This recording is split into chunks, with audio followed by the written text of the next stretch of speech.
Have you ever found yourself in a heated argument only to realize later that your reasoning wasn't as solid as you thought? I've been there too.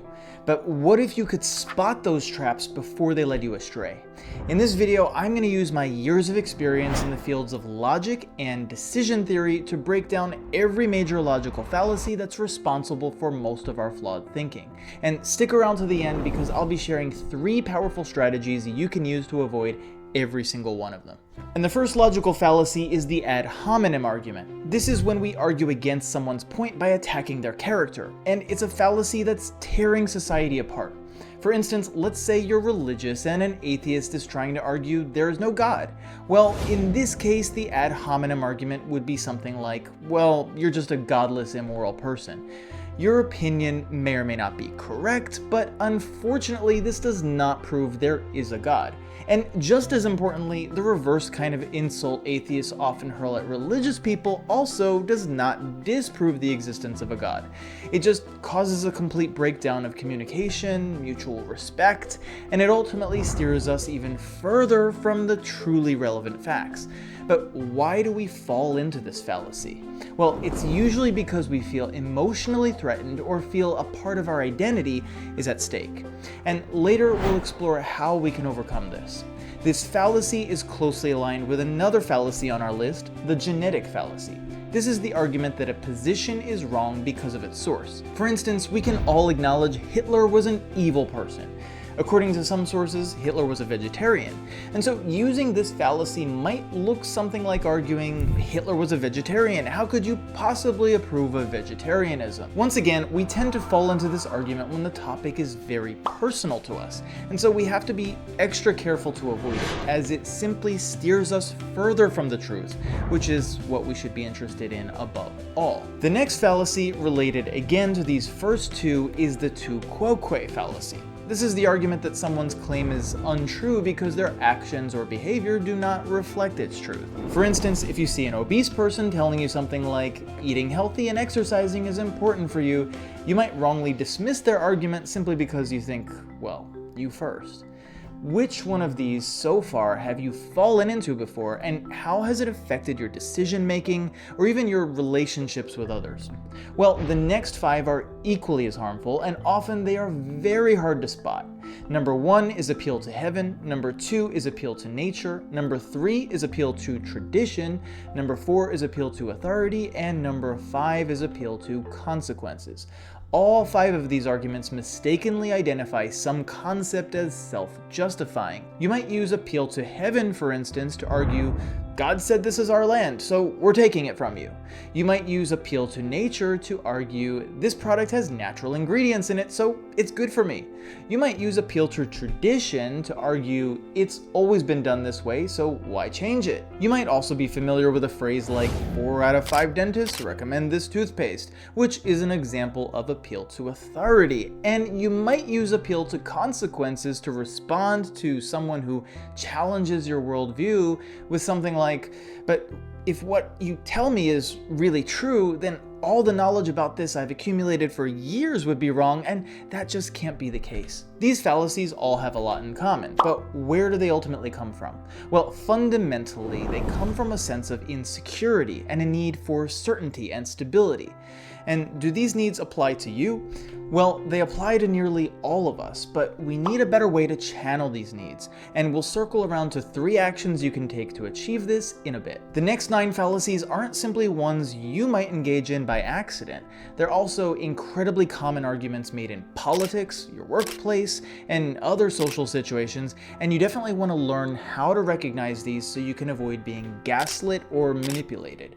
And these fallacies are 1. The loaded question fallacy, 2. the special pleading fallacy, 3. begging the question, 4. the false dilemma, 5. equivocation, 6. the no true Scotsman fallacy, 7. moving the goalpost, 8. the strawman argument, and 9. the red herring fallacy. The loaded question fallacy is typically used as a special manipulation tactic. It's a question that can't be easily answered with a yes or no, but which is engineered to seem so. For instance, the question, does your wife know you hate her? contains the assumption you hate your wife, and is therefore incredibly dishonest. The special pleading fallacy is essentially the formation of a double standard. The most obvious form of this would be the racist or sexist thought, people who are qualified for this job should apply.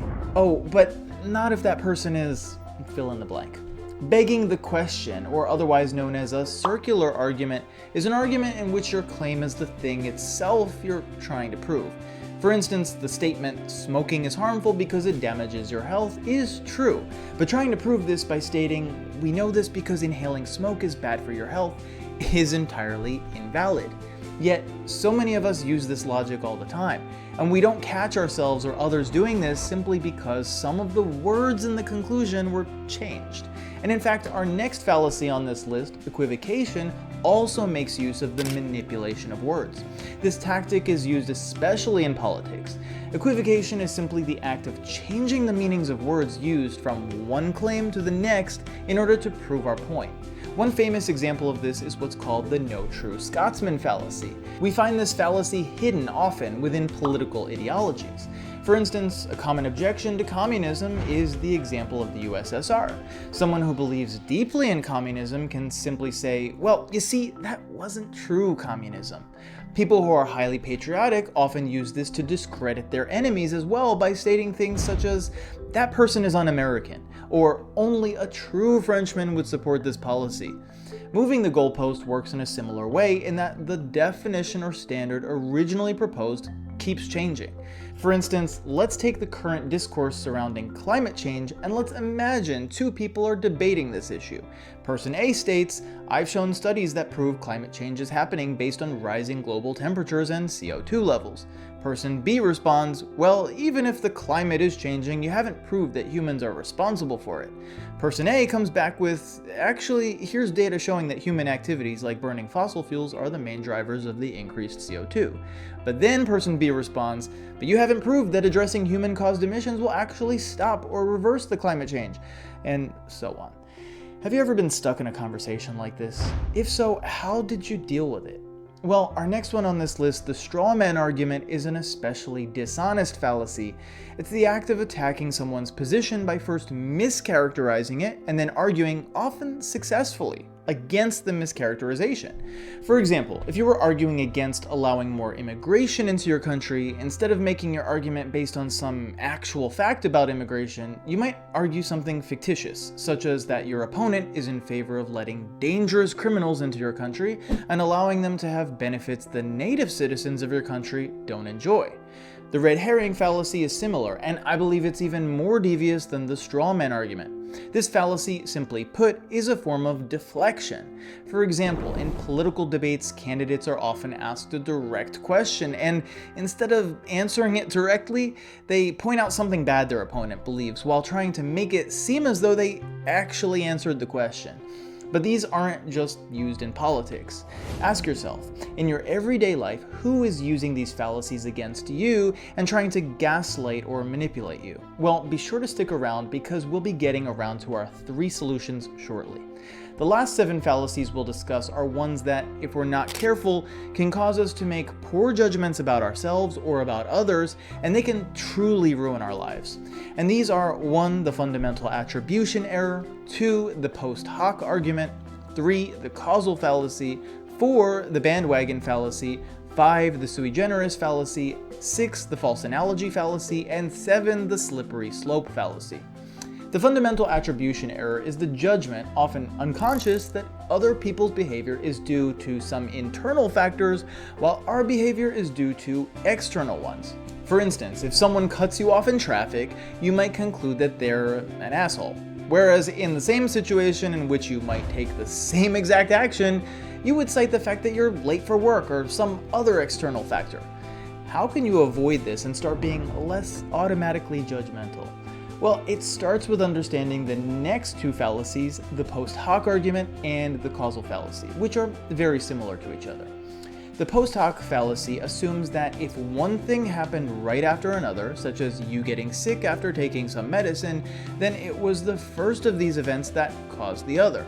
The causal fallacy also assumes that if 2 things are correlated, such as social media use and depression, then one causes the other.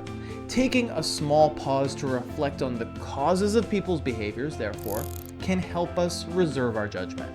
The bandwagon fallacy is something we often fall prey to, namely that if most people think something is true or good, then it must be. See, for instance, online reviews. The sui generis fallacy and the false analogy fallacy are almost the inverse of each other, and they are especially harmful.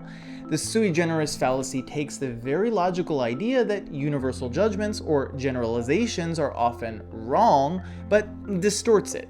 We can't categorize or classify anything, this fallacy claims, because everything is essentially its own category. For instance, we could never say my dog Athena is a dog, because she isn't a dog, but instead is an Athena. And so, therefore, anything that's true of dogs in general can't be applied to her.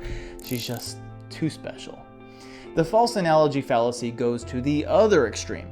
This fallacy takes one shared feature between two things and uses those to completely equate those to each other. For example, my dog Athena once again has very curly fur that almost makes her look like a sheep, but that does not make her a sheep. Just as having to wear a mask in a store is not like a Jewish person being forced to wear a yellow star in Nazi Germany, as some politicians have claimed. The slippery slope fallacy is also one we want to avoid. This is the fallacy of thinking that a domino effect of bad actions will occur if a certain bad outcome occurs. A great example is me and my coffee habit. I might think if I drink too much coffee after 2 p.m., I won't get a good night's sleep, which will then affect my workout the next day, which will then cause me to work out less, which will then cause me to get fat, which will then make me lose friends.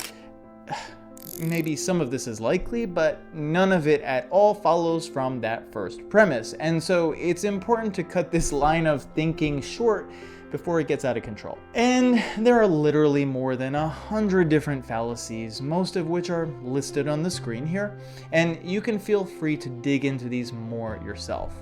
The more important question is, how exactly do we prevent ourselves from falling into all of these fallacies? Are we supposed to just memorize them? Well, that seems daunting. But no worries, because the simplest way to avoid these is to realize that each of these fallacies falls into one or more of three categories of error: logos, ethos, or pathos. To deal with logos error, or an error of formal logic, all we need to do is learn a bit more about formal logic and become more familiar with logical rules so we can more easily spot these types of fallacies when we see them. A great book to read to accomplish this is Being Logical, A Guide to Good Thinking by D.Q. McInerney. To deal with ethos error, or an error related to others' opinions, such as majority opinion and authority opinion, we need to learn to ask more questions of the person offering their opinions, regardless of their position, rank, or title. The questions we ask them should be honest ones, not egotistical or snarky ones, aimed at uncovering the logic or evidence they themselves are using to arrive at their conclusions. But what if it's not you who's using these fallacies, but instead someone else who is weaponizing them against you? Well, for this, I recommend reading Dr. Jeremy Sherman's great book, What's Up with Assholes? Yes, real title. Which, despite the silly title, is a very thoughtful analysis of what he calls a-hole behavior. As he explains, it's actually impossible to logically argue against these types of people because they will always find a way to spin your words while employing yet more fallacies against you. Instead, our goal should be to make their behavior costly. And Sherman describes some effective yet ethical ways to accomplish this in his book. And finally, to deal with pathos error or errors due to emotion, we have to do something brave and uncomfortable. And that is to emotionally commit to the truth as our highest goal, rather than comfort. We must actively seek out viewpoints that conflict with ours and test them. And at the end of the day, we must commit to the principle that we will accept whatever is true, not what is convenient. If you want to keep leveling up your critical thinking to make a massive impact, not only in your own life, but also in the lives of countless others, then be sure to watch this next video.